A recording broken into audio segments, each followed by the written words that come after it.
आज हम ख्वाजा मोइनुद्दीन चिश्ती के शुरुआती सफ़र और उनकी बेहद दिलचस्प कहानी को समझेंगे। जरा सोचिए, अपना सब कुछ खोने वाला एक अनाथ बच्चा दुनिया की इतनी बड़ी उम्मीद आखिर कैसे बन गया। करीब 900 साल पहले की बात है।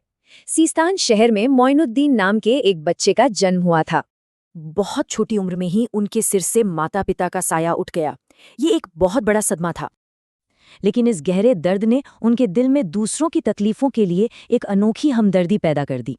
फिर एक दिन उनके बाग में एक थके हुए फकीर आए, जिनका मोइनुद्दीन ने बेहद सम्मान से सत्कार किया। जाते समय उस फकीर ने उन्हें रोटी का एक टुकड़ा दिया और सच कहूं तो इसने सब कुछ बदल दिया। उसे खाते ही उनका दुनियावी लगाव खत्म हो गया और वे सीधे ईश्वरीय प्रेम की राह पर निकल पड़े।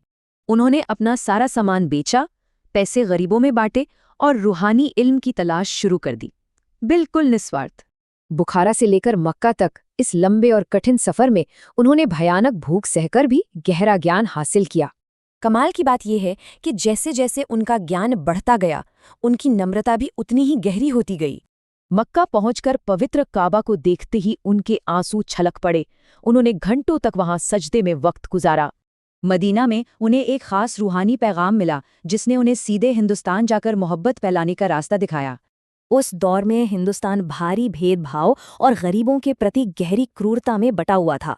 हालात काफी खराब थे। बिना किसी फौज या दौलत के वे सिर्फ एक साफ और पाक दिल लेकर हिंदुस्तान के अजमेर पहुंच गए। उन्होंने शाही महलों का ऐशो आराम ठुकरा दिया। इसके बजाय उन्होंने समाज के सबसे गरीब लोगों के बीच रहना चुना।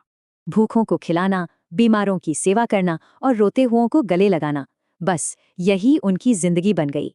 लोगों को जल्द ही समझ आ गया कि वे नफरत की नहीं, बल्कि सिर्फ पवित्र प्रेम की बात करते हैं। अगर कोई रोता हुआ गरीब उनके पास आता तो वे खुशी खुशी अपना खाना उसे दे देते और खुद भूखे रहते। उनकी इसी असीम दया और करुणा को देखकर लोगों ने उन्हें प्यार से गरीब नवाज कहना शुरू कर दिया। अब इस अद्भुत सफर को देखने वाले अक्सर पूछते हैं कि आखिर उनका सबसे बड़ा चमत्कार क्या था। दरअसल उनका असली चमत्कार था पत्थर जैसे कठोर दिलों को मोहब्बत करना और एक सच्चा इंसान बनना सिखाना। उनका सबसे बड़ा संदेश यही था कि ईश्वर को पाने के लिए इंसानों से सच्ची मोहब्बत करना बेहद जरूरी है।